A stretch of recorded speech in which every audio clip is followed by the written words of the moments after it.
How's it going, everybody? Here to do my review for Batman. If you want to stick around and listen, let's jump into this. And just so you know, we're doing spoiler free in the beginning and spoilers in the back. So you know, don't gotta worry about anything. I will give you fair warning when the spoilers come.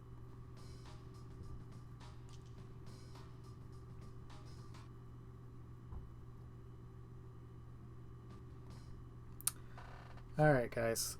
So I just got back home, literally, like maybe like an hour ago, um, from seeing the Batman for a second time. Um, Lots to say, lots to think about, lots I especially really want to talk about. Um, but first, as I said, we're going to start off with non-spoiler thoughts because I know there's still a lot of people that haven't seen this movie yet. So, what I will say is this: this movie is brilliant. Um, After seeing it twice, I think I've fallen in love with this movie even more than I did the first time. Um, it's more than what I ever wanted it to be going into it the first time. Uh, Obviously, I watched a lot of, or I shouldn't say a lot, but I watched several non-spoiler reviews before I saw it, and so I sort of tried to gauge what I wanted from the movie, what I expected to get, but and it definitely colored parts of the movie for me, which I'll go into in the spoiler section. But mostly, I just was astounded by how great this movie is. Um, so yeah, I can't speak more highly of it. This isn't just a good Batman movie. This isn't just a good superhero movie. This is legitimately a good film. Like, I put this up with Dune or Steven Spielberg's West Side Story. This is just a great movie, and um, yeah, just go see it. So, rating 9.5 out of 10. I had previously given it a 9 out of 10, but I raised it after seeing it today. So that is my non-spoiler review. That is literally as much as I feel comfortable saying. I could probably go into it a little bit, but it would essentially mean like having a conversation twice in a way. So unfortunately, that's where I'm going to leave my non-spoiler thoughts. But seriously, if you haven't seen this yet, go see it. Time for spoilers. If you have not seen this movie, don't stick around. You don't want this thing spoiled for you. But for those of you who have seen the movie and want to know my thoughts, let's get into it. The thing that kept this movie... Let's start here. This is where I want to start. The thing that kept this movie from being a 10 out of 10 for me the first time seeing it was stuff in the third act of the movie. I loved the movie consistently up until the end of the interrogation scene between Batman and Riddler. And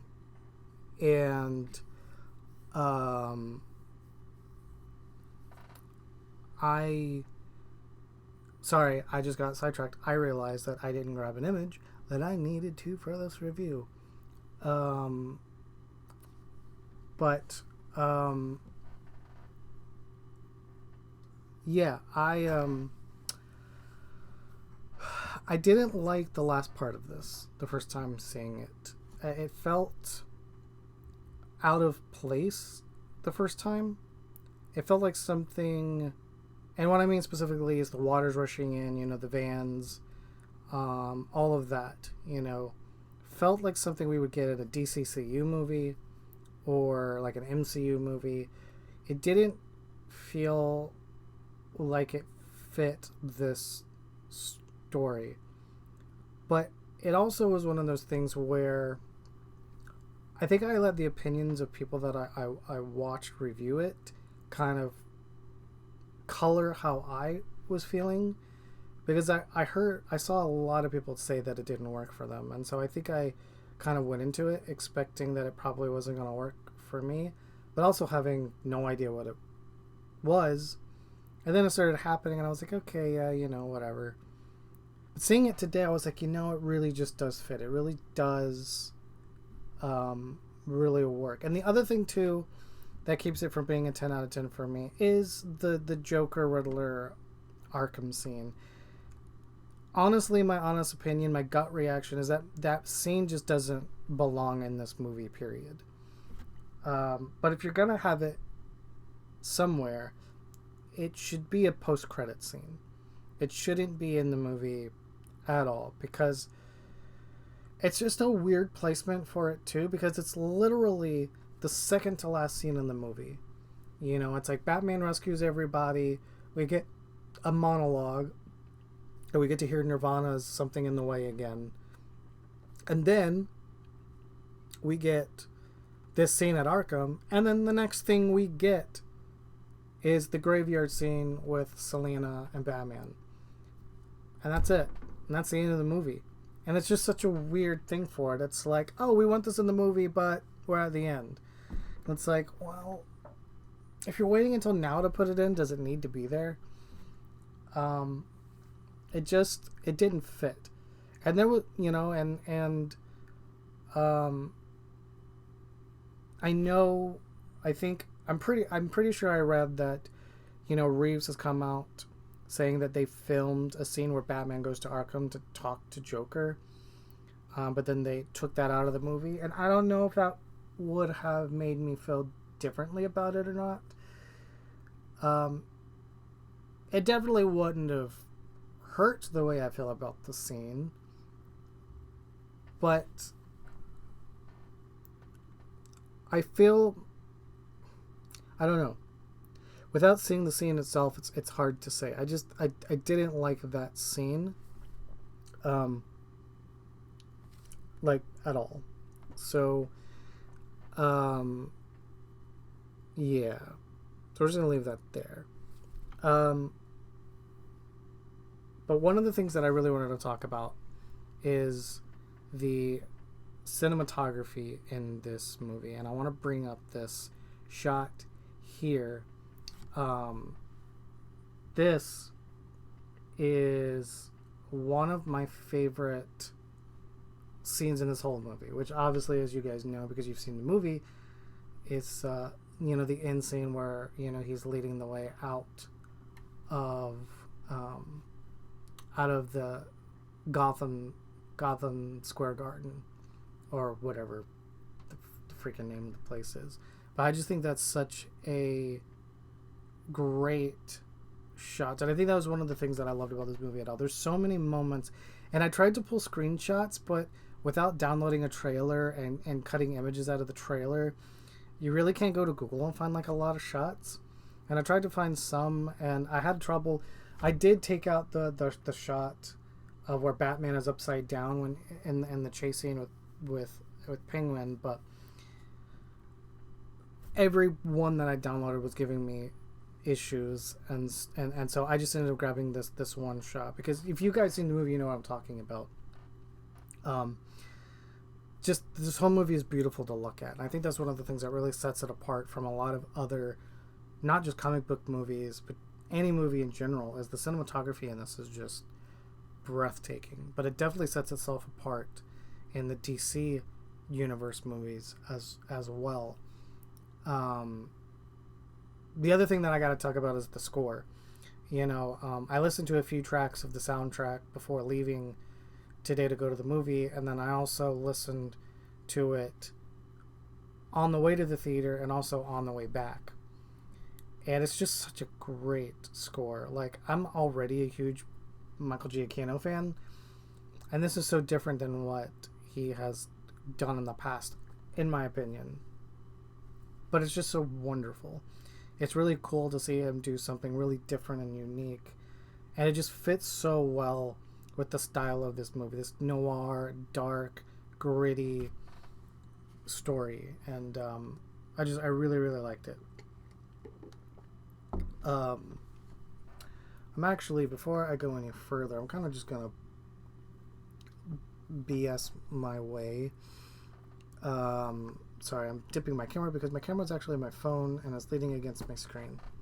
So if you're wondering what that is, but I gotta find this because I'm gonna feel bad if I don't do this. Like, legitimately, I feel so dumb because I didn't do this. Give me just a second. No, that was not gonna work.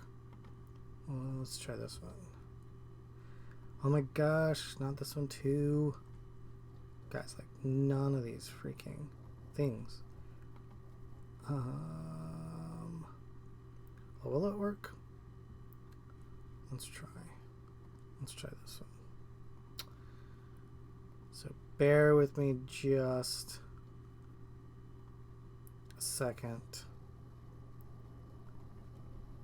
I'm gonna pull this down about right here. And sorry, I'm talking to myself. Okay, so it will work. Awesome. Alright. So yeah, I forgot to bring up a picture for this guy, but I'm getting ahead of myself. We're going to start lower down on the list, and we're going to start with this guy. We're going to start with Falcone. Let's talk about John Turturro and his amazing performance as this character. He's not in the movie a lot, but I really felt like, you know, he was perfectly cast as that role. For what this movie was trying to do and trying to be, I love the interaction between him and Bruce when he's telling him about his father and what happened. I loved his cadence and his conversation with Selena when she goes and confronts him. That whole scene is great. Just the way he carries himself in this movie, you know. Turturro is really great. I wish I saw him in more things. And I don't know if that's a him thing and he just is selective about the roles he takes, or if that's an industry thing, but we need more of him. I think the first thing I ever saw him in was either Oh Brother Where Art Thou or Secret Window, but I can't remember which one. But I've always been a fan of him. Next, we gotta talk about Alfred. Andy Serkis just crushes it as Alfred. You know, Michael Caine is still probably my favorite Alfred right now, but given what they do with this character in the future, I could very easily see Andy Serkis bolster ahead. It just depends, you know. It just depends on where the story goes and what they do with his character and everything like that, you know. But I mean, I'm gonna say the same thing that probably a lot of other people said, but I mean, it's the hospital scene for me. That scene between him and Bruce is magnetic. You know, the way they two respond to each other, they're acting in that scene together is so vulnerable and honest and broken. And you don't see that a lot in these kinds of movies. And I just that's what you get when you choose an actor like Serkis. He's fucking amazing. Next we gotta talk about this guy. Penguin. Jesus Christ. Easily stole every scene of the movie that he was in. It makes me so much more excited for the HBO Max show that they're working on. I have no idea what it's really going to be about. I've heard so many conflicting things. Like, some people say it takes place after the movie, some people say it's a prequel. Honestly, I don't really care either.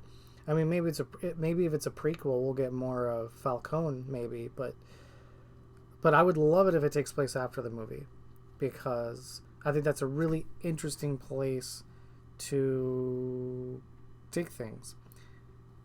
And then now the poor sod that I forgot. I am so sorry, Paul Dano. Riddler. Jesus.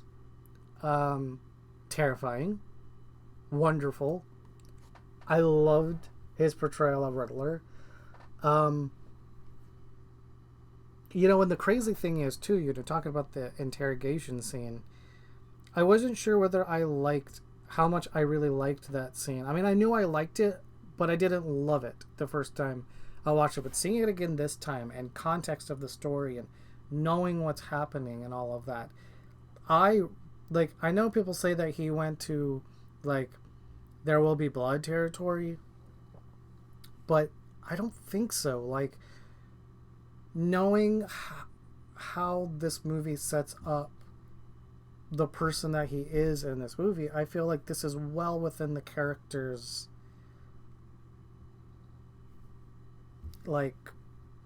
personality, if you want to call it that. I felt like it was seamless to me. I loved this scene, and the way he talks, and it's and he's not even really in the movie a whole lot, but man, when he is a presence, and that's what you want from a good villain. I don't know where he ranks as far as villains from past movies, and that actually might be a fun video to do, is ranking Batman villains, because I might have to do that just for the hell of it. But I don't know where he ranks for me. But I loved his Riddler. I legit really loved him. But man, then we get to her. We get to the Queen. We get to Miss Zoe Kravitz as Selena Kyle. And oh boy.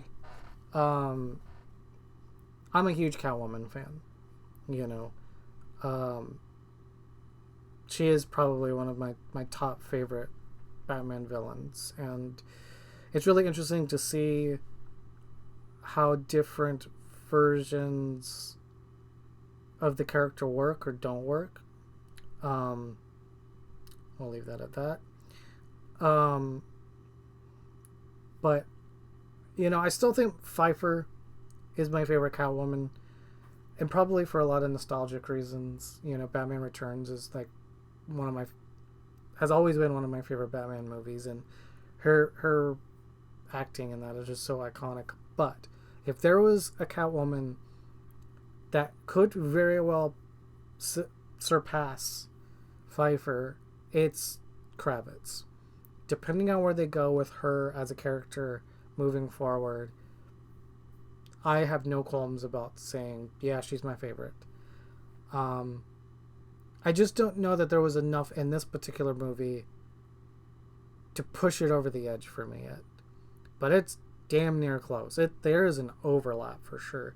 I loved the chemistry between her and Batman. I loved just her portrayal. I don't know what to say other than I felt like it was a masterpiece. But then last but not least, the man himself, Mr. Robert Pattinson, who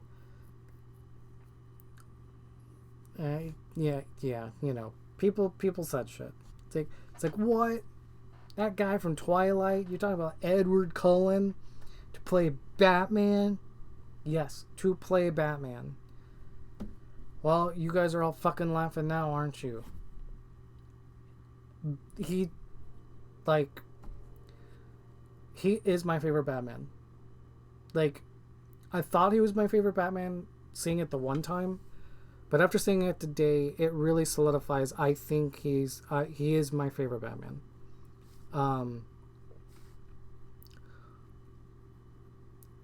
Yeah, just the way he plays it and everything like that. And the interesting thing too, and I think today I started going through the Batman animated series before I left to go see the movie, because I want to go through the animated series because it's been forever since I've watched it. But I'm not watching it in the order that it's on HBO Max. I'm actually going through it chronologically because that's how I like to watch shows. I don't like watching things out of order.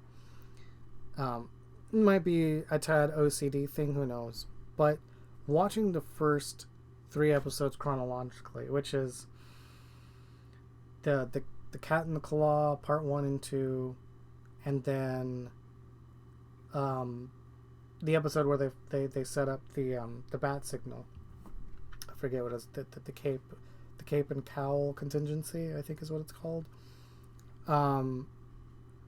Watching that before going to this movie, there is so much animated series influence on this movie that completely went over my head the first time seeing it, because it was so long since I watched any of the animation. But just watching the 3 episodes today, I was like, wow. It's like, okay, Mr. Reeves. But to get back to Robert Pattinson for a second, though, he just blew me away. He blew me away. But, you know, I've been a fan of his since seeing Remember Me. You know, when I was still working at the movie theater, you know, I don't think I did. Maybe I did, but I don't remember. I don't think I actually went and saw it myself. But, you know, doing theater checks and doing what you do as an employee at a theater, you know, I saw aspects of it. I saw the end so many times. And yeah, just, you know, I did see Water for Elephants, though, which I know not a lot of people like, but I really like Water for Elephants. He was great in that. And, you know, I loved him in, The Lost City of Z with him and Charlie Hunnam. He was great. Then, of course, Tenet. I fucking adore. There's still some other movies of his I need to get caught up on. Like, I haven't seen The Rover, which is another one a lot of people talk about, and Good Times I haven't seen. But man, Pattinson just blew me away with this. So that's the review, guys. I don't really got much more to say other than that. Love the score, love the cinematography, love the acting, love the direction. I can't wait to see where this story goes. I hope Reeves is planning on doing more. I know we're getting the Arkham show and the Penguin show, so those will be exciting to have in the meantime. But yeah, what did you guys think of the Batman? Did you love it as much as I did, or not really? Let me know in the comments, and I will see you guys in the next review. Peace out. Peace out, everybody.